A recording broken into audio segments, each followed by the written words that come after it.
She demanded an old man to give up his seat, thinking he didn't belong in first class.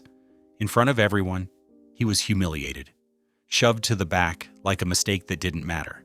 But 10 minutes later, the pilot stopped the flight, stood at attention, and saluted.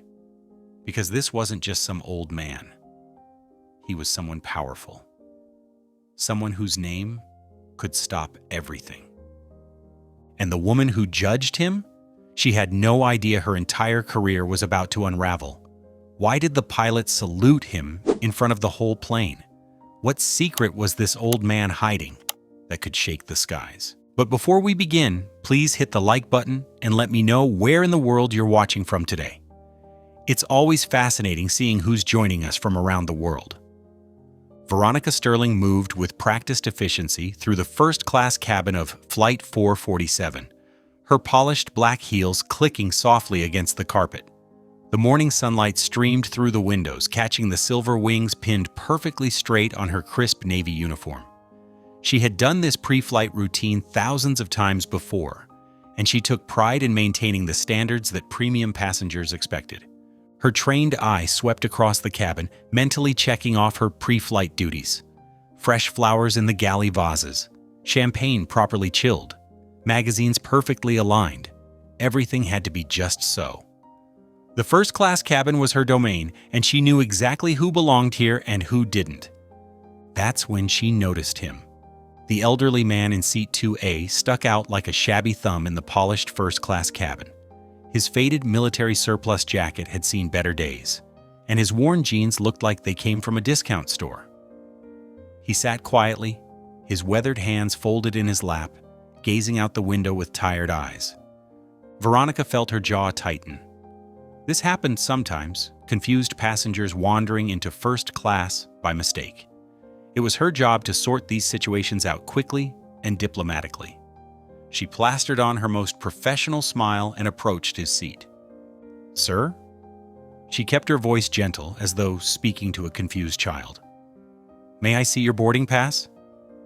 Harold Blackwood turned to face her, his expression calm and dignified despite her condescending tone. "Of course." He reached into his jacket pocket and produced the ticket. Veronica's perfectly shaped eyebrows drew together as she examined it. The ticket clearly showed seat 2A, but this had to be some sort of mistake. People who flew first class didn't dress like this. "Sir, I believe there may be some confusion. This is the first class cabin." She emphasized the words slowly. "Perhaps you misread your seat assignment?" A flash of something, hurt, frustration, crossed the old man's face, but his voice remained steady. "No confusion, ma'am. This is my assigned seat." Before Veronica could respond, a commotion at the cabin entrance drew her attention. Congressman Marcus Ashworth swept in, his expensive suit and entitled demeanor commanding immediate attention. He was running late as usual, his self-satisfied expression suggesting that flight schedules were mere suggestions for someone of his importance. Veronica's heart rate quickened. The congressman was one of their most valued frequent flyers, and he always expected seat 2A, the very seat currently occupied by the shabby old man. "Miss Sterling?" Ashworth called out, not bothering to lower his voice. "I trust my usual seat is ready?" Veronica felt heat rise to her cheeks. This situation was rapidly becoming untenable. She turned back to Harold, her professional veneer cracking slightly. "Sir, I really must insist. There's obviously been an error in ticketing. Perhaps we can find you a more suitable seat in economy?" Harold straightened in his seat, and for a moment something in his bearing made Veronica pause. Despite his worn clothes, there was an undeniable dignity in the way he held himself.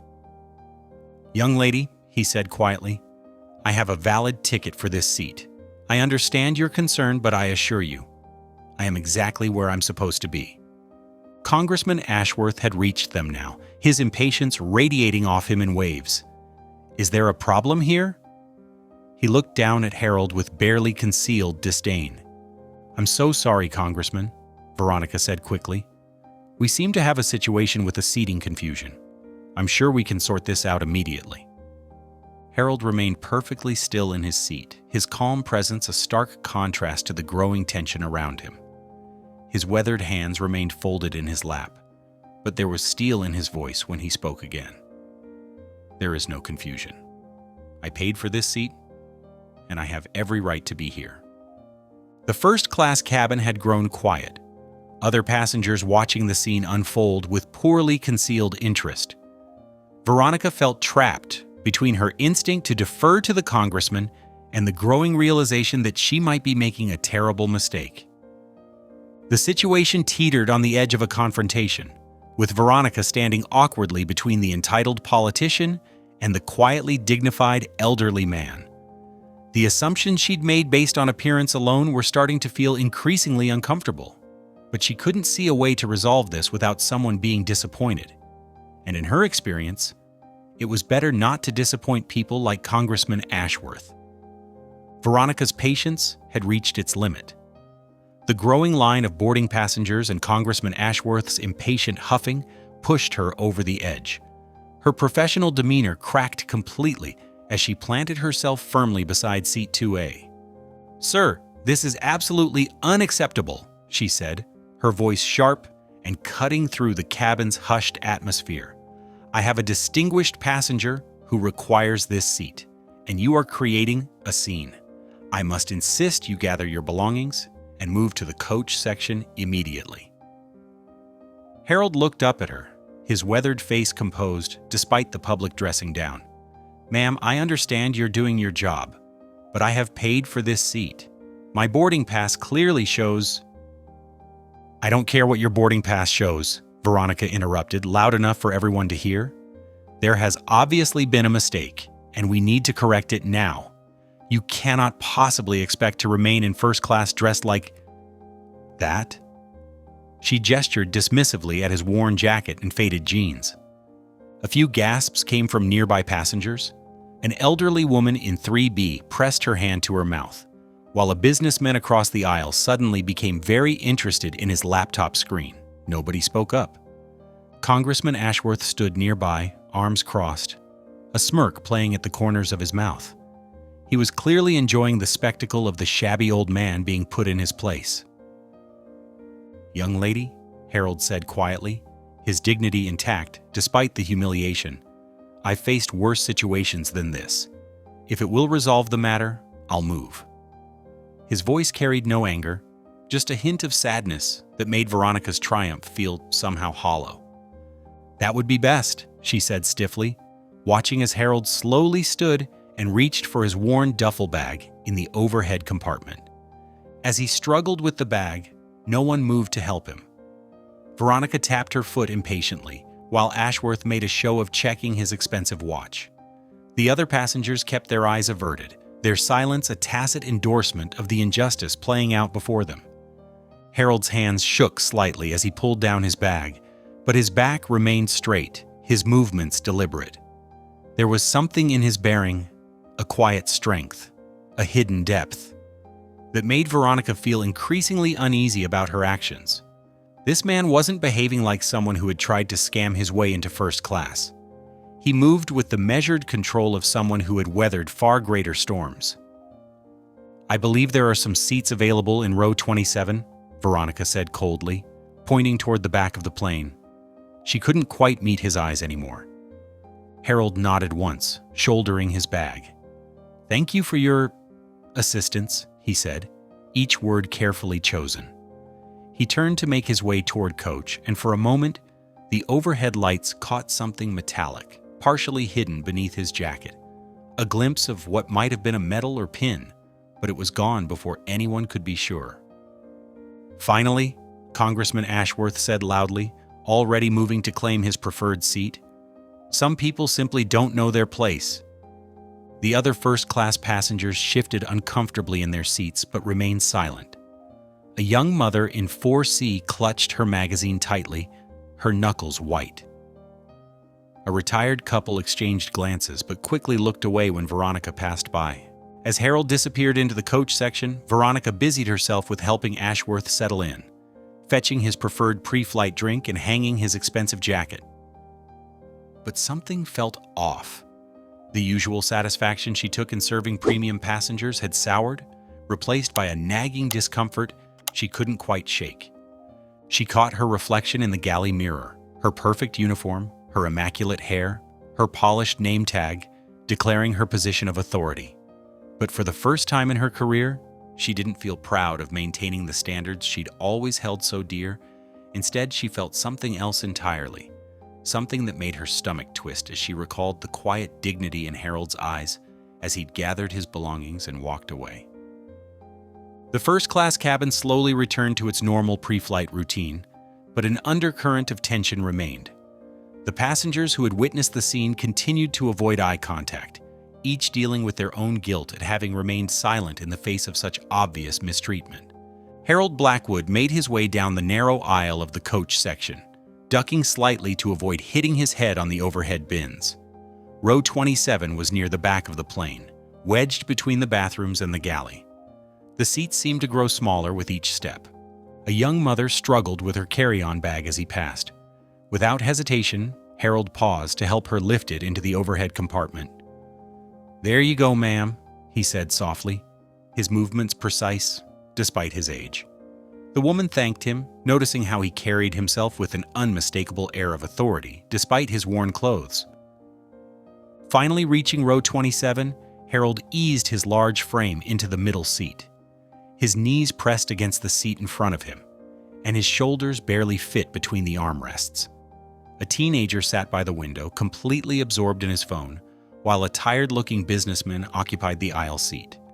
2 rows ahead, a young soldier in dress uniform kept glancing back at Harold. There was something about the older man's bearing that caught his attention. The way he sat straight despite the uncomfortable seat, how his weathered hands rested purposefully on the armrests, the careful way he had stored his bag. The soldier's brow furrowed as he tried to place where he might have seen Harold before. Up in first class, Congressman Marcus Ashworth had made himself completely at home in seat 2A. He pulled out his phone before the cabin door was even closed, ignoring the flight attendant's safety demonstration. "Listen, Jenkins," he barked into his phone. "I don't care what the committee thinks. I need those budget cuts pushed through before the end of the quarter."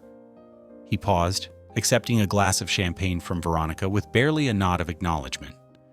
"The Veterans Benefits Program is bleeding us dry. Find a way to make it happen." Back in coach, Harold overheard snippets of Ashworth's loud conversation through the thin curtain dividing the cabins. His expression remained neutral, but his hands tightened slightly on the armrests. He reached into his jacket pocket and pulled out a worn envelope, studying its contents with careful attention. The young soldier was still watching. Something about the way Harold handled that envelope, like a mission briefing, sparked a memory. He had seen that kind of focused concentration before, in commanders he had served under. "First time flying?" the businessman next to Harold asked, noticing his cramped posture. Harold smiled slightly. "No, sir. Though it has been a while since I've sat in the back of the plane." His voice carried a hint of command beneath its gentleness, the kind that came from years of giving orders that meant life or death. "Heading to DC for business or pleasure?" the businessman continued, picking up on something intriguing about his seatmate. "A ceremony," Harold replied simply, carefully returning the envelope to his inside pocket. A glint of metal caught the businessman's eye, something pinned to the inner lining of Harold's jacket. But the older man adjusted his position before he could get a better look. The plane began its takeoff roll. In first class, Congressman Ashworth was still making calls, ignoring repeated requests to turn off his phone. "Do you know who I am?" he demanded of a junior flight attendant who dared to interrupt him. Meanwhile, Harold closed his eyes and said a quiet prayer, his lips moving slightly. The soldier noticed the habit, the same one he had seen in veteran officers before dangerous missions. The familiar gesture nagged at his memory again. As the plane leveled off at cruising altitude, Harold took out a small notebook and began writing with methodical precision. The businessman caught glimpses of military terminology, dates, and what looked like citation numbers. The older man's penmanship was impeccable, each letter formed with the same care and attention he seemed to apply to everything. Ashworth's voice carried through the cabin again. I've got a meeting with the Armed Services Committee tomorrow. Trust me, they'll see things our way once I'm done with them." Harold's pen paused for just a moment at these words, but his face betrayed nothing. He continued writing, each word carefully chosen and precisely placed on the page. The mission ahead of him in Washington seemed to weigh heavily on his mind, though none of his seatmates could have guessed its importance. The young soldier was still troubled by the sense of recognition. He had seen Harold's face somewhere before, maybe in a briefing room, or on a base wall, or in a ceremony video. But the connection remained just out of reach as the plane continued its journey toward the capital. 2 hours into the flight, Captain Rita Morales emerged from the cockpit, adjusting her crisp uniform jacket. Her routine cabin check was more than just protocol. It was her way of connecting with passengers and ensuring everything ran smoothly. She carried herself with the confidence of someone who had earned her position through years of dedication and skill. The first-class cabin gleamed with its usual luxury. Captain Morales nodded professionally to Congressman Ashworth, who barely looked up from his laptop. "I hope you're enjoying your flight, Congressman," she said, her tone courteous but not deferential. She had flown too many VIPs to be impressed by titles alone. Veronica Sterling bustled past with a tray of drinks, her perfect smile firmly in place. "Everything is running wonderfully, Captain," she reported, though her voice carried a hint of satisfaction about the earlier situation she had handled. Captain Morales continued her inspection, moving deliberately through the cabin. She noticed the small details others might miss. A loose seat tray here, an overhead bin not quite latched there. Her father, who had served in the Air Force, had taught her that attention to detail could mean the difference between life and death. As she passed through the curtain into coach, the contrast was stark. The seats were fuller, the aisle narrower, the air a bit stuffier. She paused to help an elderly woman with her reading light and smiled at a young child who waved enthusiastically. Several rows ahead, Harold Blackwood sat with military erectness despite the cramped space. His eyes were closed, but the set of his jaw suggested he wasn't sleeping. A worn paperback rested in his lap, its pages dog-eared from frequent reading. Around him, passengers had settled into their flight routines. A woman 3 rows up kept glancing back, whispering to her seatmate about the terrible scene from earlier. "Can you believe they made him move?" she murmured. "He seemed like such a gentleman."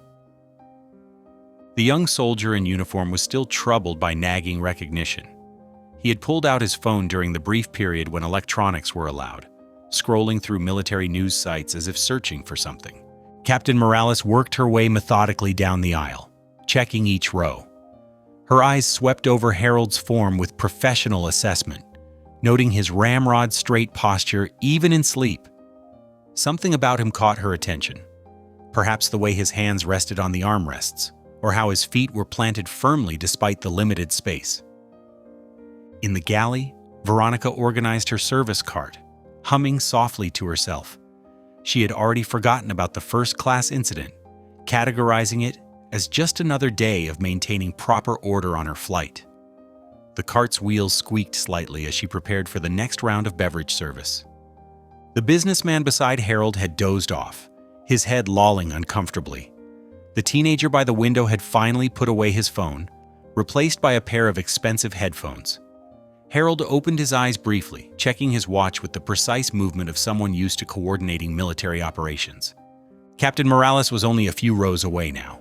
She stopped to answer a passenger's question about connecting flights, her voice carrying the calm authority that had served her well through turbulent weather and difficult situations.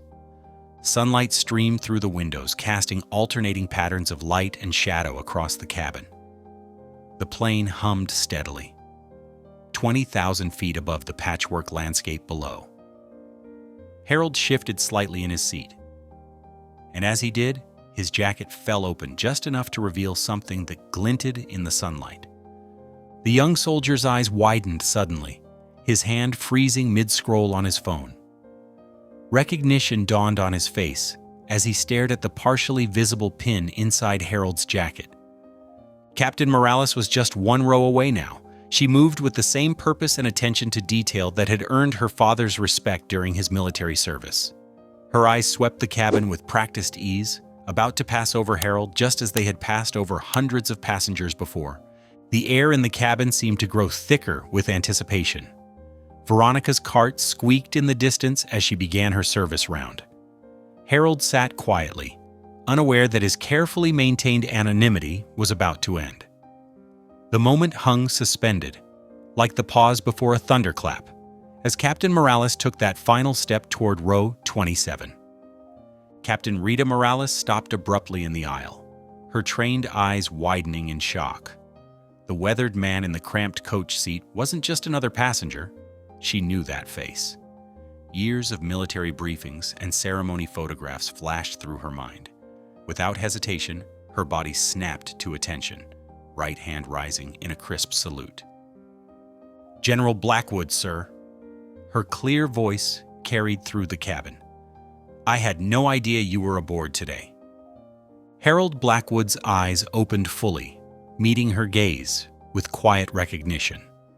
He started to wave off the formality, but Captain Morales held her salute with unwavering respect. "At ease, Captain," he said softly, his voice carrying the natural command of decades of military service. "I'm just another passenger today." But the moment had already transformed the cabin. Passengers who had been dozing or staring at screens suddenly sat up straight.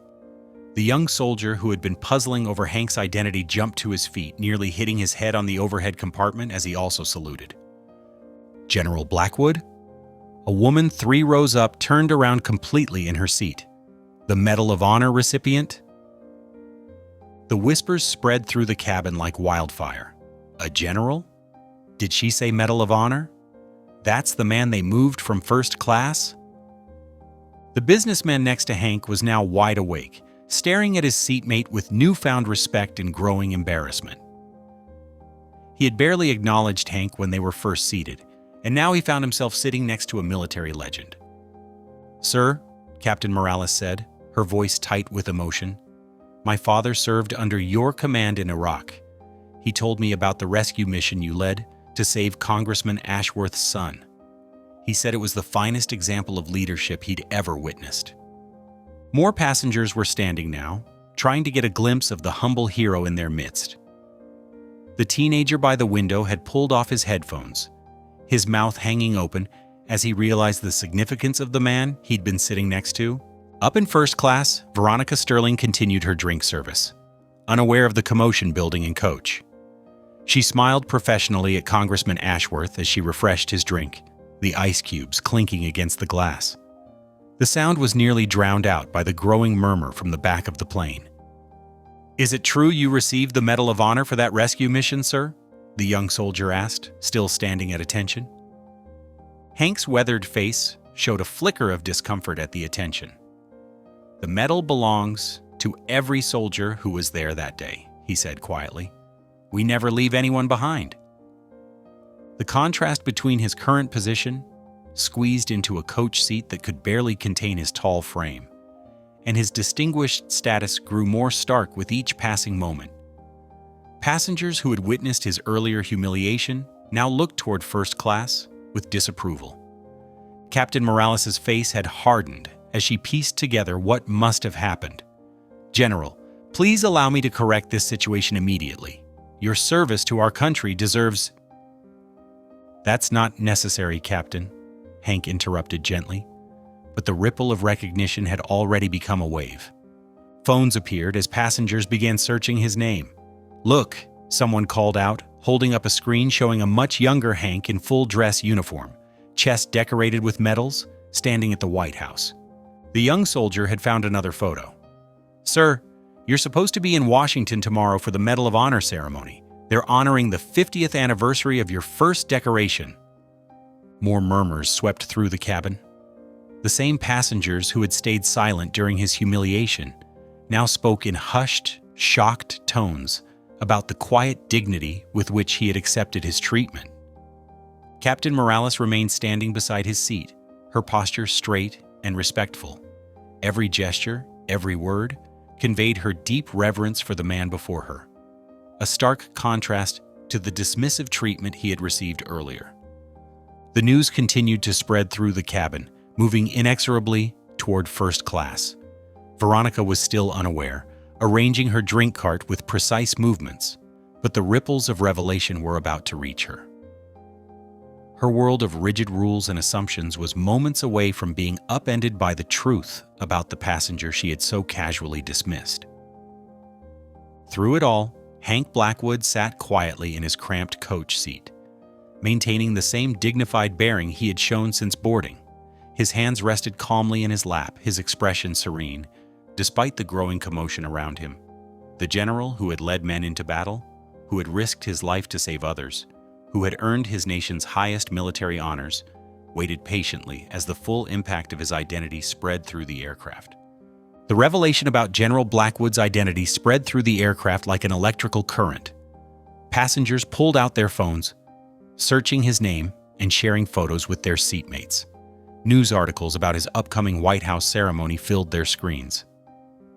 "Look at this," a woman in business class whispered to her neighbor, holding up her phone. "He's been advising the Pentagon on Veterans Affairs. There's a whole series about his military career in the Washington Post." Images circulated showing a younger Hank Blackwood in his dress uniform, standing tall and proud during various ceremonies. Articles detailed his distinguished service record, his 2 Medal of Honor awards, and his tireless advocacy for veterans' rights. "He's going to Washington for the 50th anniversary Medal of Honor ceremony," someone read aloud. "They're honoring him at the White House tomorrow." The news traveled forward through the cabin, reaching first class where Congressman Marcus Ashworth sat enjoying his premium seat. A passenger leaned across the aisle, showing him a news article on their tablet.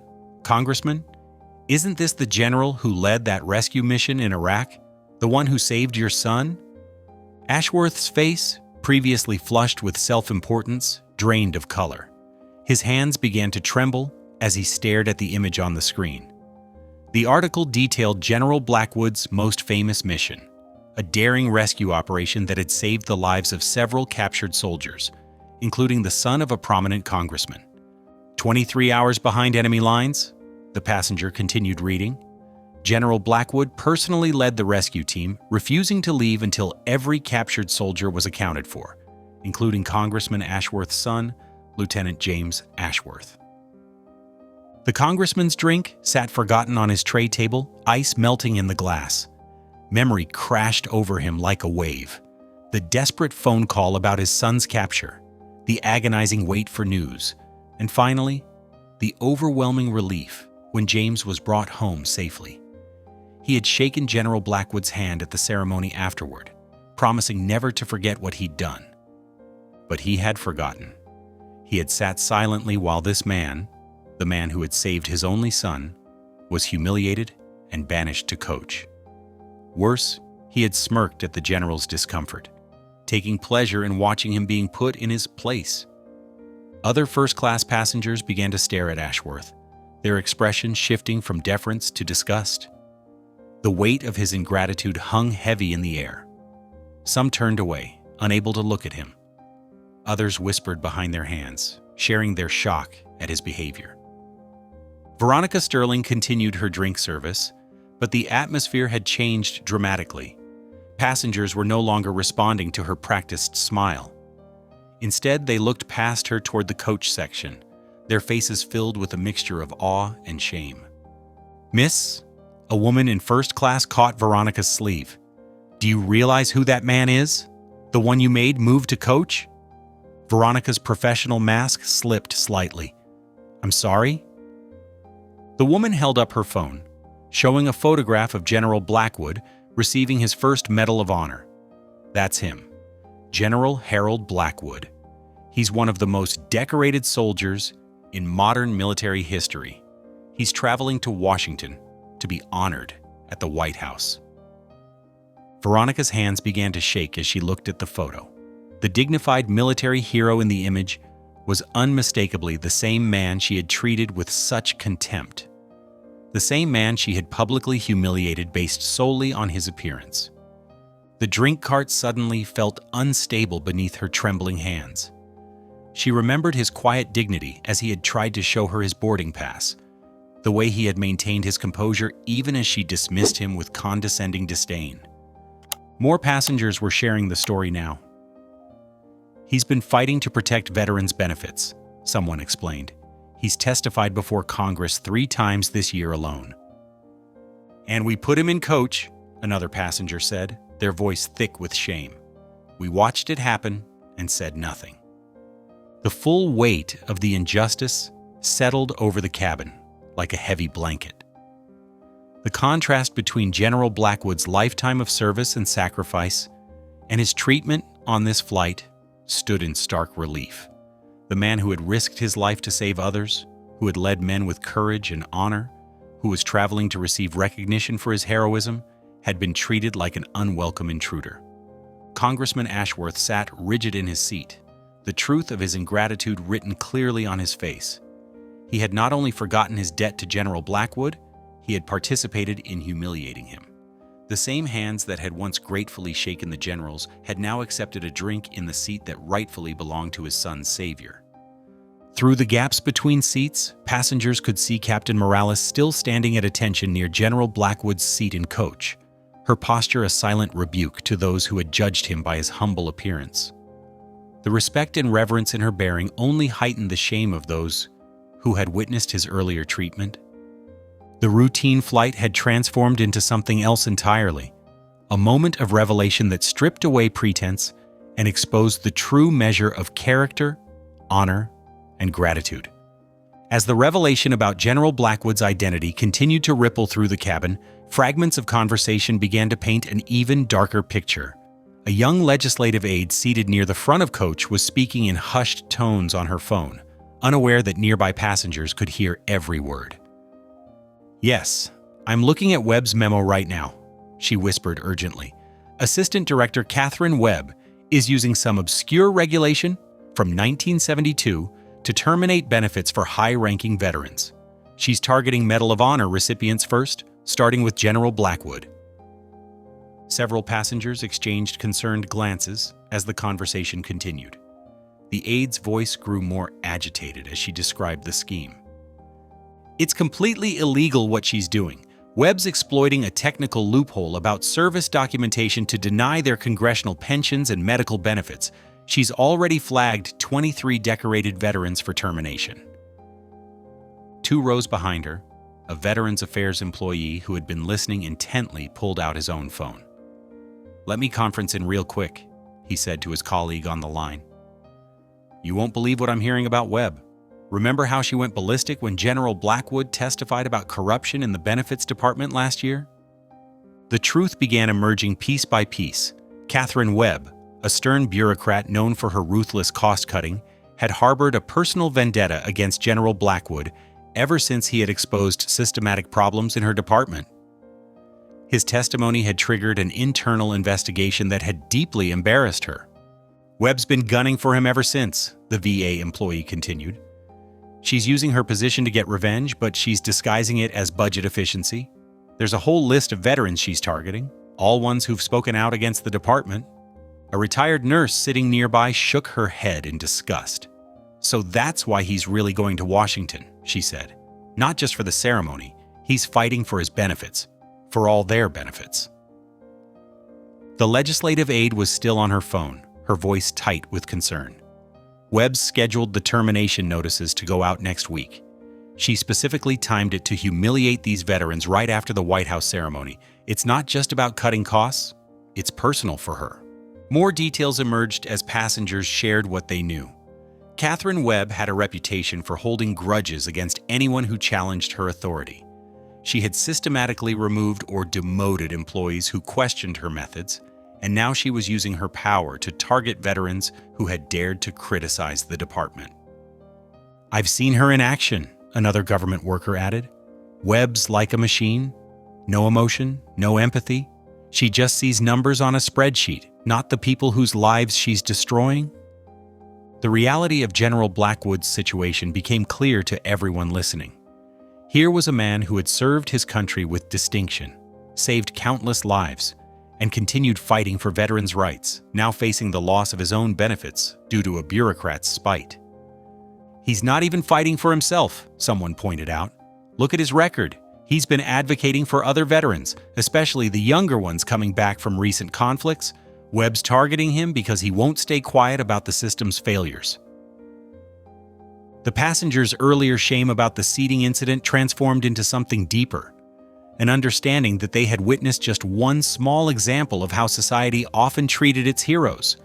The man they had watched being humiliated wasn't just dealing with airline indignity. He was in the middle of a battle for survival against a system that had turned against him. "This is how we treat our Medal of Honor recipients," an elderly man said, his voice breaking. "Let some paper pusher strip away their benefits because they dared to speak up?" The legislative aide finished her call and turned to address the concerned passengers around her. Webb's counting on the fact that most people won't notice what she's doing. She's burying the benefit terminations in mountains of paperwork, making it almost impossible to appeal.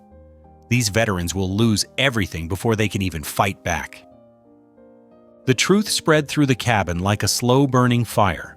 Passengers who had been sharing articles about General Blackwood's military achievements now began sharing what they'd learned about Webb's conspiracy. The story transformed from one of simple mistaken identity to one of institutional betrayal. "He's headed to testify again," someone realized. "That's why he's really going to Washington. The ceremony is just part of it. He's going to fight Webb's directive." The revelation cast General Blackwood's quiet dignity in an even more powerful light. Despite facing personal attacks from Webb, the loss of his benefits, and public humiliation, he had maintained his composure and continued his mission to protect other veterans. The conversations quieted as passengers processed what they'd learned. The man sitting in coach wasn't just a decorated hero being honored at the White House. He was a warrior, still fighting battles. Not with weapons now, but with truth, against those who would betray the very veterans they were supposed to protect.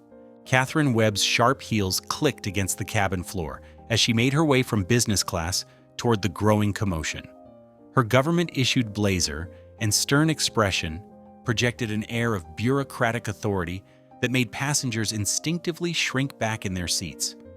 She had been monitoring the situation unfold, her face growing increasingly rigid with each passing minute. "What exactly do you think you're doing?" Webb's cold voice cut through the cabin as she stopped in the aisle next to Hank's seat. Her lips curled into a dismissive sneer. "Playing dress-up in that surplus store jacket? Pretending to be someone important?" Hank remained seated, his weathered hands folded calmly in his lap. "Assistant Director Webb," he acknowledged quietly. "I wasn't aware you were on this flight." "That's exactly the problem with you people," Webb spat out, her voice rising. "You think you can just put on a costume and claim special treatment? I'm placing you under citizen's arrest for impersonating a military officer." Several passengers gasped. The young soldier who had noticed Hank earlier jumped to his feet. "Ma'am, that's General Blackwood. He's a Medal of Honor recipient." "Stay out of this," Webb snapped, pulling out her government ID and holding it up. "I am Assistant Director Catherine Webb of Veterans Affairs, and this man is perpetrating a fraud. He's using stolen valor to manipulate people's sympathies and undermine my department's authority." The cabin erupted into chaos. A businessman from first class stood up, his face red with anger. "How dare you? I saw General Blackwood's picture in the Washington Post just last week." "The media can be fooled just like anyone else," Webb retorted, her voice dripping with condescension. "My office has been investigating this impersonator for months. If he doesn't cease this charade immediately, he'll be met by federal agents in Washington." More passengers began taking sides. A group near the front started shouting about having seen Hank on television, while others, intimidated by Webb's official manner, began muttering about stolen valor cases they'd heard about. "You're really going to do this here?" Hank asked quietly, looking up at Webb. 30,000 feet in the air? "I'm protecting the integrity of our institutions," Webb declared loudly. "This man has been spreading lies about our department, making false accusations about our benefits processing. He's no hero. He's a fraud trying to undermine the system." The tension in the cabin reached a dangerous level. A muscular man in a business suit took a threatening step toward Webb, while another passenger moved to block him. Flight attendants hovered nervously at both ends of the aisle, unsure how to handle the escalating situation. "I've got his military ID right here," Captain Morales called out, having retrieved Hank's documentation from the cockpit's secure storage. "This is General Harold Blackwood, and I verified his identity myself before takeoff." Webb's face contorted with rage. Those can be forged. This man is trying to disrupt official Veterans Affairs business with his false claims about our department. He's inciting violence against government officials. The cabin felt like a powder keg ready to explode. Passengers were now standing in the aisles, some defending Hank, others swayed by Webb's authoritative presence. The confined space amplified every shout, every movement, making the situation feel even more volatile. "You're really willing to do this?" Hank's voice remained steady as he looked directly at Webb. "Publicly accuse a Medal of Honor recipient of fraud to protect your budget cuts?" "You're no hero," Webb snarled, leaning closer. "You're just another entitled veteran who thinks the rules don't apply to him. When we land, you'll be arrested for—" "That's enough!" Congressman Ashworth's voice boomed from the front of the cabin. He pushed his way through the crowd, his face ashen. "Assistant Director Webb, stand down immediately. This is General Blackwood, and I can personally verify his identity. He saved my son's life in Iraq." Webb's face went pale, but her eyes remained defiant. "Congressman, you don't understand. This man has been interfering with official—" "What I understand," Ashworth cut her off, "is that you're harassing a decorated war hero on his way to receive the Medal of Honor at the White House. Back to your seat now, or I'll have your resignation on the president's desk before we land." The tension in the cabin remained electric as Webb stood her ground for a moment longer, her hands trembling with rage. Finally, she turned on her heel and stormed back toward business class, leaving behind a cabin full of shaken passengers and unresolved anger. The confrontation had laid bare the true battle lines, not just between Webb and Hank, but between institutional corruption and those who dared to stand against it. As passengers slowly returned to their seats, the air remained thick with tension, everyone aware that this mid-flight drama was just one skirmish in a much larger war.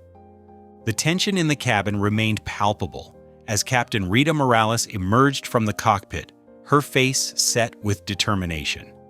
She picked up the intercom handset, her fingers steady despite the gravity of what she was about to do. The familiar chime rang through the cabin, drawing everyone's attention. "Ladies and gentlemen, this is your captain speaking." Her voice carried a warmth and authority that immediately commanded attention. "I feel compelled to address the situation that has developed aboard our flight today. We have the distinct honor of having General Harold Blackwood with us, and I'd like to share something personal with all of you." She paused, letting her words sink in. Passengers who had been shifting restlessly in their seats grew still, hanging on every word. 20 years ago, my father served as a sergeant in Afghanistan with the 4th Infantry Division. During a routine patrol, his unit came under heavy fire and was pinned down in a valley. They were outnumbered, running low on ammunition, and had 3 critically wounded soldiers. Her voice grew thick with emotion. General Blackwood, then a colonel, personally led the rescue mission. Despite heavy enemy fire and dangerous weather conditions, he flew his helicopter into that valley. He didn't just coordinate the rescue from a safe distance, he went in himself. Hank sat quietly in his coach seat, his eyes fixed straight ahead as the captain continued. "My father told me that when they heard those helicopter blades, they thought it was impossible. The weather was too bad, the risk too high. But General Blackwood refused to leave American soldiers behind. He made 3 trips into that valley under fire. He saved my father's life and the lives of 15 other soldiers that day." A hushed silence fell over the cabin. Even Webb, still seething in her business class seat, couldn't ignore the power of the captain's words. That mission was just one of countless others throughout his 35 years of service. General Blackwood has earned every military honor our nation can bestow, including the Distinguished Service Cross, 2 Silver Stars, and next week he will receive our nation's highest military decoration, the Medal of Honor, at the White House. Captain Morales' voice grew stronger, filled with pride and conviction.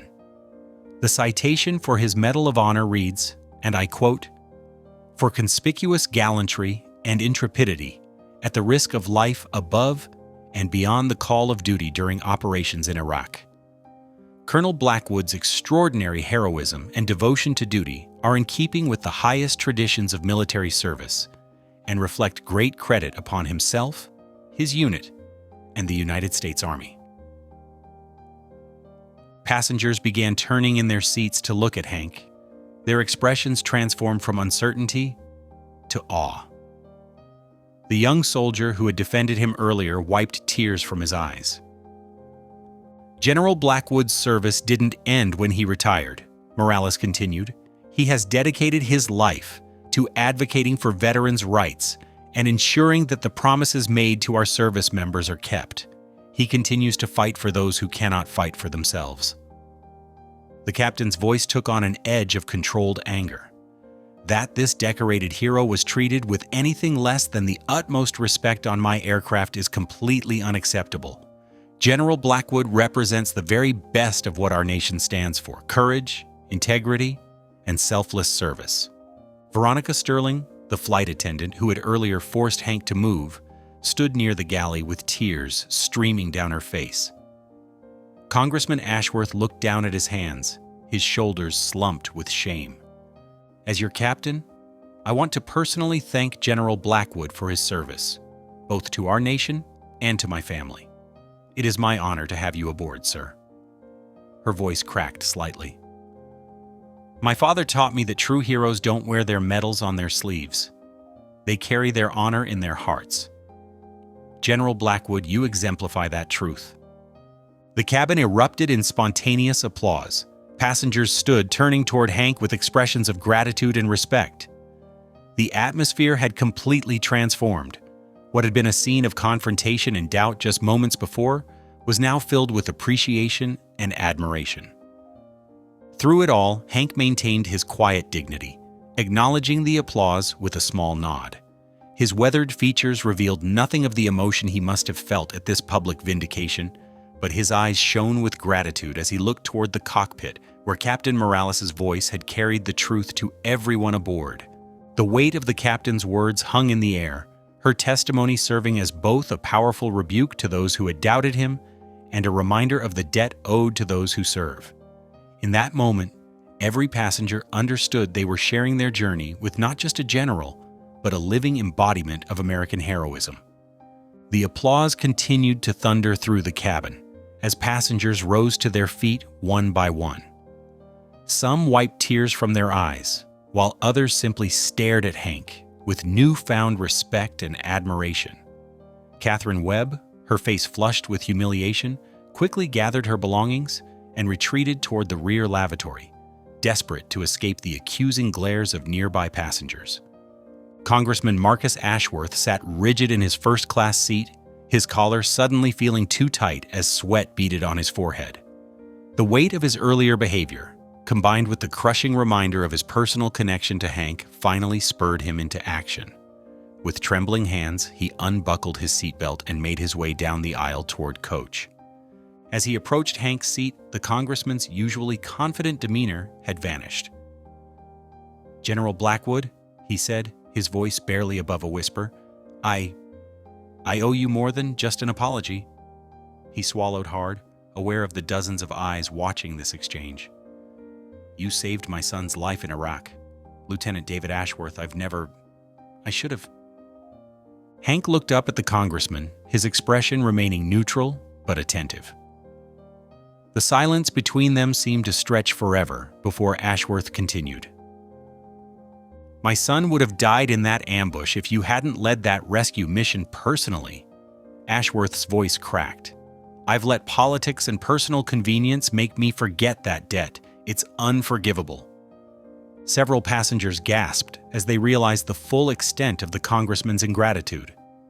Ashworth dropped to one knee beside Hank's seat, no longer caring about his expensive suit or his public image. "I give you my word, General Blackwood, I will personally ensure that not only are your benefits fully restored, but they'll be expanded to reflect your service properly." His words gained strength as he continued.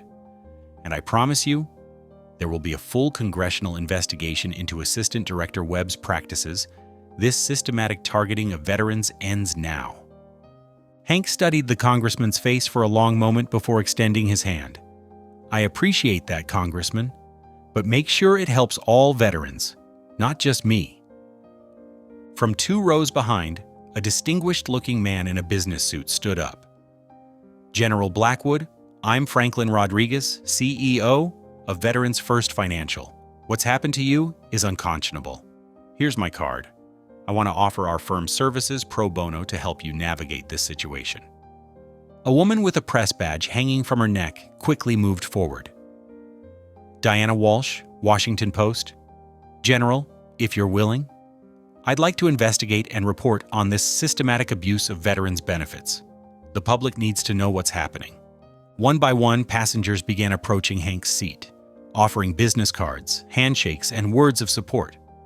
A prominent civil rights attorney promised legal assistance. A social media influencer vowed to make the story go viral.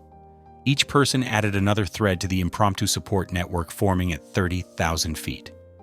Veronica Sterling, the flight attendant who had earlier humiliated Hank, made her way down the aisle. Her eyes were red from crying, and her hands shook as she approached. "General Blackwood, I am so deeply sorry for my behavior. I judged you by your clothes, not your character. I failed not just as a flight attendant, but as a human being." Hank's response was gentle. "We all make mistakes, Miss Sterling. It's how we learn from them that matters." The atmosphere in the cabin had transformed completely. What had begun as a site of humiliation had become a place of justice and recognition. The coach section, which had earlier felt like a punishment, now hummed with energy as passengers shared contact information and planned future support for Hank's cause.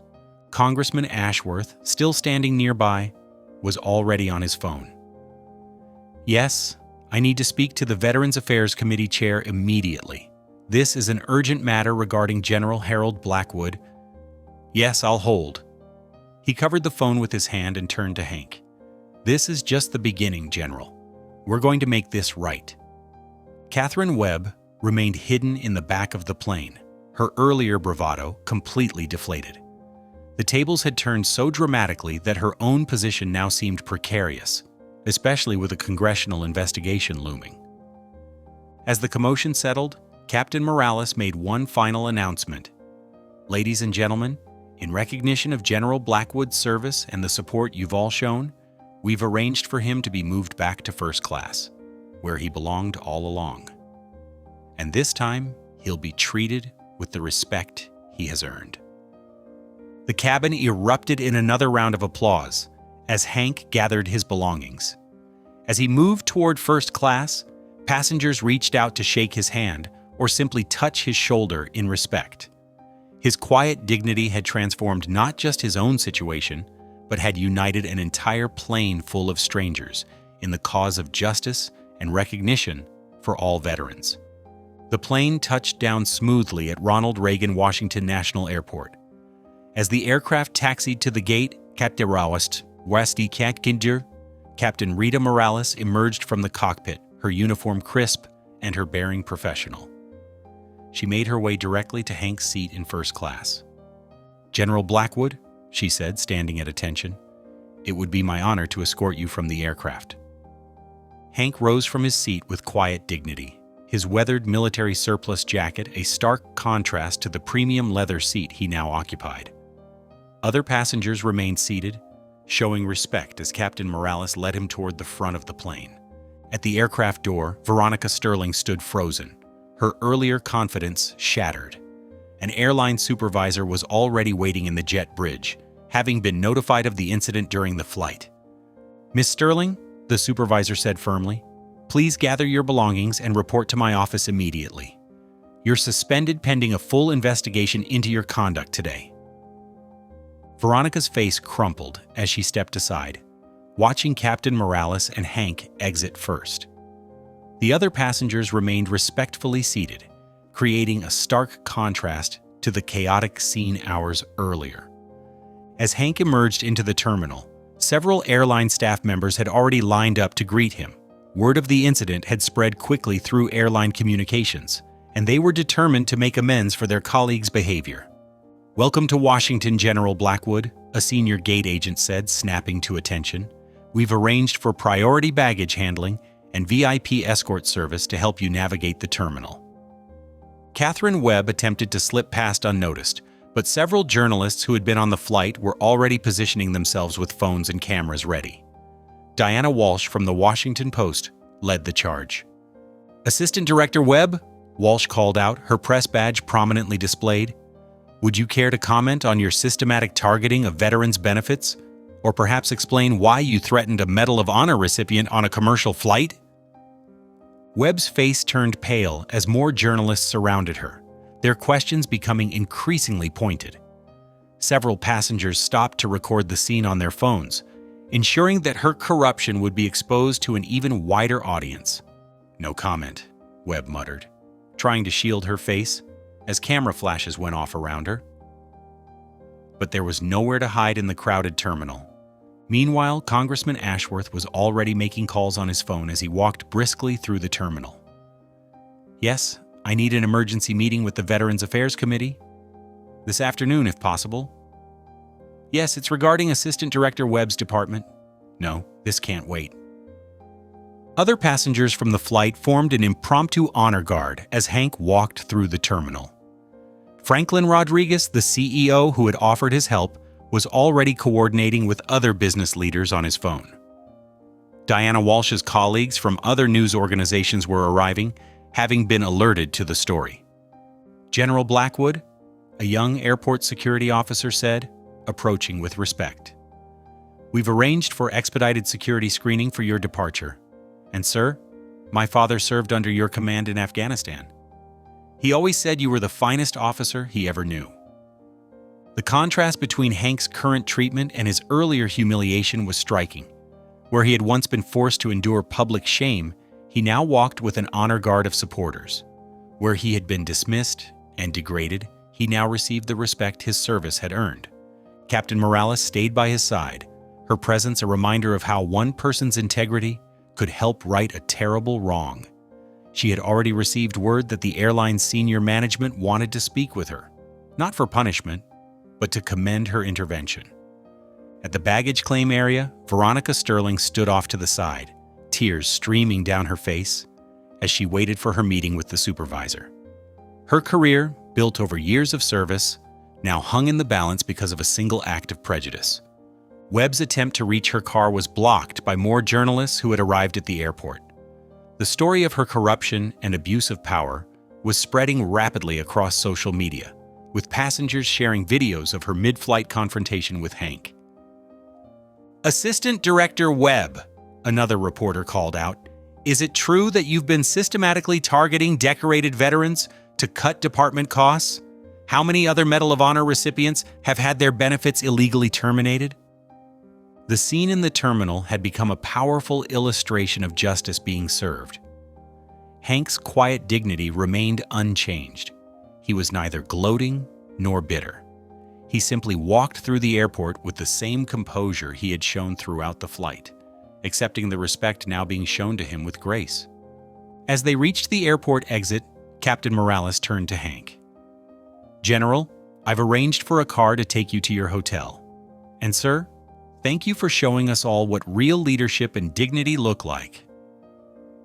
The immediate consequences of the flight incident were unfolding rapidly around them. What had begun as a simple act of prejudice had exposed deep-seated corruption, challenged ingrained biases, and united strangers in the cause of justice. The contrast between Hank's dignified exit and the public humiliation of those who had wronged him served as a powerful reminder that character, not appearance or position, was the true measure of a person. 3 days after the flight incident, the East Room of the White House gleamed with polished brass and crisp uniforms. Hank Blackwood stood tall in his perfectly pressed dress uniform, metals catching the light from the crystal chandeliers above. The room was filled with distinguished guests, military officers, and family members, all gathered for this special ceremony. President Richardson approached the podium, his expression serious. Before we proceed with today's Medal of Honor ceremony, I want to address a grave injustice that recently came to light. He turned to face Hank directly. General Blackwood, on behalf of this administration and the American people, I offer you our deepest apologies for the unconscionable treatment you received from certain government officials. Today, I am signing an executive order guaranteeing your full military benefits for life and establishing new protections for all decorated veterans. In the front row, Lieutenant Colonel Jennifer Blackwood watched her father with tears in her eyes. She had seen the viral videos of the flight incident, watched the news coverage of his quiet dignity in the face of humiliation. The truth about her father's character had shattered years of misunderstanding. The president continued with the Medal of Honor ceremony, recounting Hank's heroic actions that had saved dozens of lives during multiple combat missions. As the prestigious medal was placed around his neck, Hank stood straight and proud, his weathered features reflecting both humility and quiet strength. After the ceremony, Jennifer approached her father. "Dad," she said, her voice breaking, "I was so wrong about everything. I thought your dedication to service meant you didn't care about family, but now I understand. You were fighting for all of us, all along." Hank embraced his daughter, his own eyes glistening. "Jenny, you were never far from my thoughts. Every mission, every fight against corruption, it was all to make the world better for you." Captain Rita Morales, now stationed at Andrews Air Force Base after her transfer to D.C., stood nearby in her dress uniform. She had been instrumental in helping coordinate veteran support services since the flight incident. The connection between her and Hank had grown stronger with each passing day. "General," she said warmly as she approached them, "the ceremony was beautiful." "Rita," Hank replied, his face softening. "I think we're well past military formalities now." Their shared glance spoke volumes about the relationship that had blossomed since their first meeting on the flight.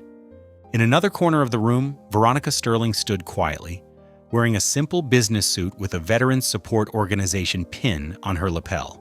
After her suspension, she had done serious soul-searching and published a heartfelt public apology. Now she worked as a volunteer coordinator for Veterans First, helping to ensure that no service member ever felt disrespected or overlooked again. She approached Hank hesitantly. "General Blackwood, I know I've said this before, but I want to thank you again. Not just for accepting my apology, but for showing me what true character looks like. Working with veterans has changed my entire perspective on life." Hank nodded kindly. Sometimes our biggest mistakes lead to our most important transformations. The ceremony's aftermath was interrupted by breaking news on the mounted television screens. Catherine Webb was being led out of her office in handcuffs. The FBI investigation had uncovered extensive evidence of benefits fraud and systematic targeting of veterans. The news ticker announced federal charges being filed against her and several co-conspirators. Jennifer watched the broadcast with satisfaction. "Looks like justice comes in many forms," she said. The reception continued as Hank moved through the crowd, now serving in his new role as a leading advocate for veterans' rights. His powerful testimony before Congress had already led to sweeping reforms in the VA system, and his quiet authority carried weight in the highest levels of government. Rita touched his arm gently. "Your schedule is clear this evening," she said with a smile. "I thought we might have dinner at that little place near the Potomac we discovered last week." Hank's eyes crinkled with warmth. "I'd like that very much." Jennifer watched their interaction with approval. "You know, Dad, I haven't seen you smile like that in years. Captain Morales, Rita, has been good for you." The transformation in Hank's life was complete. Where once he had fought his battles alone, he now stood surrounded by love and support. His relationship with Jennifer had been restored, stronger than ever. His growing romance with Rita brought unexpected joy to his life, and his continued service to his fellow veterans gave him renewed purpose. As the afternoon drew to a close, Hank stood at one of the White House windows, looking out over the Washington Monument. Rita joined him, their shoulders touching lightly. "Quite a change from that flight 3 days ago," she said softly. "Life has a way of coming full circle," Hank replied. "Sometimes it takes our darkest moments to lead us to our brightest days." Jennifer appeared at his other side, and for a moment they stood together in comfortable silence. The man who had entered that fateful flight alone now stood surrounded by family, both old and new, his quiet dignity having transformed not only his own life but the lives of countless others.